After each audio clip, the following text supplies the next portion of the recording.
few years ago, former 76ers general manager Sam Hinkie told us to trust the process. All-star center Joel Embiid also told us to trust the process. But has the process been working? Has it failed? I'm going to go into detail about it. You are now tuned in to Yeez Sports. Tap in. What's up, YouTube? Happy hump day. It's your boy Yeez. Back again, another video. This video is about the 76ers and their process. Is it working? Has it failed? We're going to talk about it. I got my handy notebook here. In my notebook, I listed some of the major transactions that the 76ers made throughout the time of the process being announced and everything. And I'm going to just talk about, what moves worked, what moves didn't, players they could have drafted, things like that. I also want to talk about why they struggle against the Celtics so much. Let's get straight to it. All right, so first thing I'm going to do is go through my notebook, read y'all off the transactions that I wrote down. I went by year from 2013 and 14 to now. And I'm going to just, talk about players they traded, talk about players they drafted, players they signed, things like that. So I'm going to just open the notebook. I'm going to get straight to it. So in 2013, they traded Jrue Holiday for Nerlens Noel. Why? They also drafted Dario Saric that same year when they drafted Joel Embiid, who fell to number 3 because he had foot surgery a week before the draft. Joel Embiid could have easily went number 1 that year in the draft, easily. But they drafted Joel Embiid. Luckily, he fell to number 3. And they also drafted Dario Saric. But they drafted Dario Saric before they drafted Zach LaVine. So think about that. You could have had Zach LaVine and Joel Embiid same draft. Just something to think about, man. Something to think about. In 2014 and 15, they traded Thaddeus Young. They traded Michael Carter-Williams. Michael Carter-Williams, his career, to me, was somewhat of a letdown. I feel like he could have been somebody that was, maybe a perennial all-star, things like that, because he won Rookie of the Year, and then after that, it was just like a slump. So I don't know, maybe it was injuries. I don't exactly know what happened with Michael Carter-Williams, man, but back to the list, man. 2015 and 16, they drafted Jahlil Okafor. Yes, Jahlil Okafor, who was a star in college, don't get me wrong, but didn't pan out in the NBA. Drafted Jahlil Okafor before Kristaps Porzingis and before Devin Booker. So think about that. Really think about that. You could have had Joel Embiid, Zach LaVine, and Kristaps Porzingis or Devin Booker. Come on. This is where it's when I was writing down the transactions, this is where it started to annoy me a little bit, because I'm like, what were they thinking about? But let's keep going. The same year, 2015-16, Jerry Colangelo was brought in as Sam Hinkie resigned. And Colangelo's job was to be able to make the process start winning, things like that. But that all went downhill a couple years after that, and we'll explain why in a second. 2016 and 17, drafted not Joel Embiid, I'm sorry. They drafted Ben Simmons, number 1 pick, Rookie of the Year. Okay, that was cool. He sat out for a year and because of injury. And also that year, Dario Saric finally came to the U.S. and played for the 76ers. They also traded Nerlens Noel. Why did they trade for him in the first? The 76ers are a headache. Let me just say that real quick. Now, in 2017 and 18, they traded for the number 1 pick. And you know who they picked with this? They picked Markelle Fultz. Now, Markelle Fultz was a star in college, and he got to the 76ers, and his jumper just vanished after that. Now he's with the Magic. He seems to be doing a lot better. He's had spurts this year where he showed signs of, what he was drafted for, which is good. I'm happy for Markelle Fultz that he got out of the situation in Philadelphia, but Philadelphia drafting him first was somewhat of a head scratcher for me, because this is who they drafted Markelle Fultz before: Jason Tatum, Donovan Mitchell, and Bam Adebayo. Now, this is just looking at the now. This is not looking at the time, how these players were at the time of the draft. This is looking at the now. Now, think about it. You could have had Zach LaVine, Joel Embiid, maybe Kristaps Porzingis or Devin Booker with Ben Simmons, and you maybe could have drafted Jason Tatum, Donovan Mitchell, or maybe even another big and Bam Adebayo, but you went for Markelle Fultz. I feel like they set themselves up for this. Like this is asinine. Like looking at it, this is crazy. And I think I'm getting so upset about it because, like, just kind of off topic for a second, I'm a Pistons fan. I grew up in the city of Detroit, and this type of stuff happens with the Pistons all the time where they make a mistake and draft the wrong guy. So Philly fans, 76ers fans, I understand your pain if you're watching this video and you're listening to me say these names and you're like, how did we not draft him? I think the same thing with the Pistons. So I understand completely. I definitely understand. Now, in the year of 2017 to 18, this was also the year of the Twitter scandal where Jerry Consiglio's wife, not Consiglio, Jerry Canangelo's wife, had these Twitter pages slandering players, how they play, things like that. It was one of the biggest stories in the NBA a couple years ago. And honestly, I had forgot about it until I was doing my research and everything for this video. And I came across it and I was like, wow, like this really halted the process, honestly. Like, to me, this really put a halt on the process because they had to bring in a whole new GM and Elton Brand.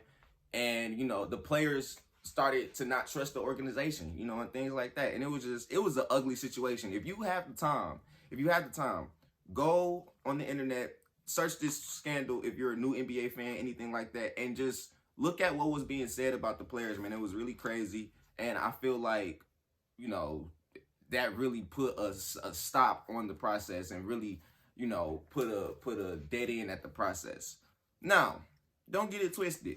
2017 and 18, they had their best season since they had went to the finals. They had won over 50 games for the first time since 2000-2001. But their Achilles heel, the Boston Celtics, beat them in the Eastern Conference semifinals in 5 games. Now, we'll talk about the Celtics and the 76ers rivalry, I guess you want to call it. Joel Embiid says it's not a rivalry because they lose to him so much. So we'll talk about it in 1 second. Just give me a sec. 2018-19, they traded Mikal Bridges for Zaire Smith and Landry Shamet. Now, don't get it twisted. I love Landry Shamet.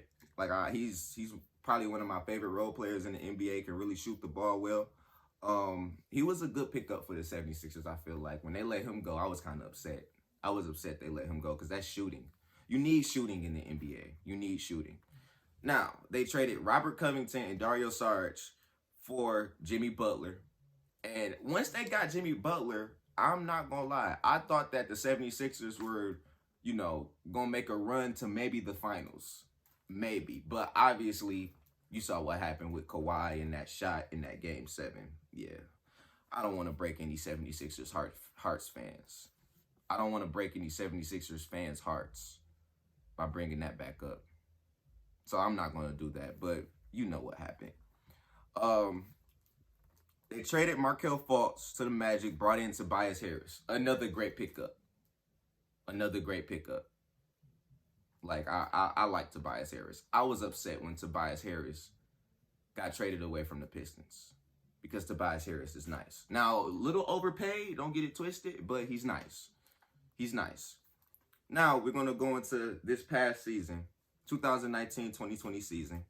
They finished with a 43-30 record due to COVID, pandemic, the bubble, everything like that. Season had to get postponed, then they brought it back.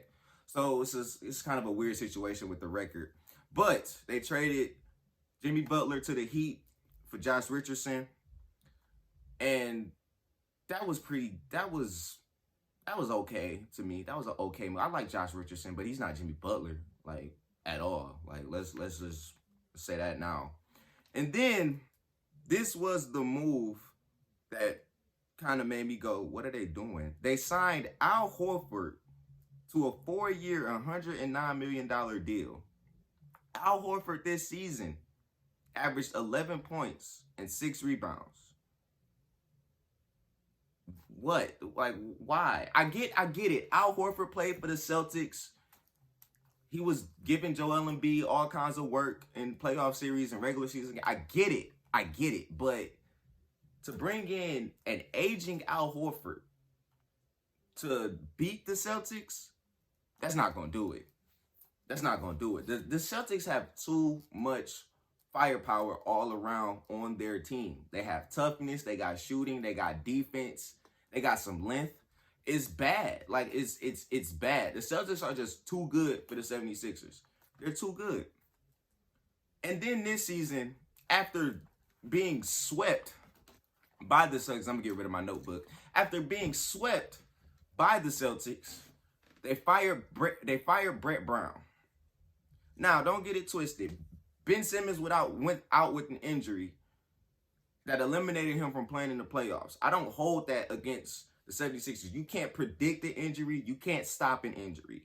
So Ben Simmons being missed from the playoffs for the 76ers hurt them to the core. Now, I don't think that the 76ers would have beat the Celtics this year in the playoffs with Ben Simmons, but they would have made it a better series.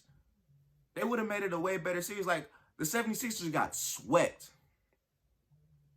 Got swept after losing in the playoffs, bringing in somebody from the Celtics, and you get did even worse than a couple years ago by the Celtics. Like, come on.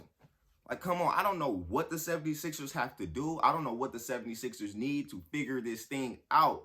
But my thing is this. The 76ers are supposed to be competing for at least the Eastern Conference title.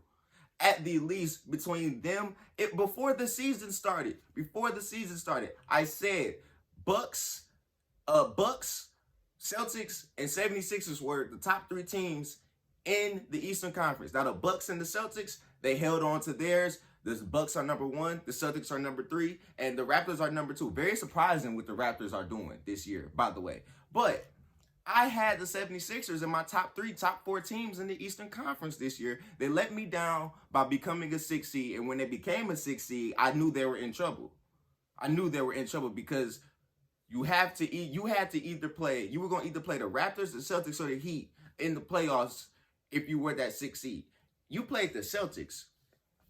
Your division rival, like I said, Joel Embiid says it's not a rivalry because they lose to him so much. And I feel that because it's not a rivalry. You can even look at other sports. Like, for example, Packers and the Lions. That's not a rivalry. It's just a division matchup because we know what's going to happen most of the time when those teams play.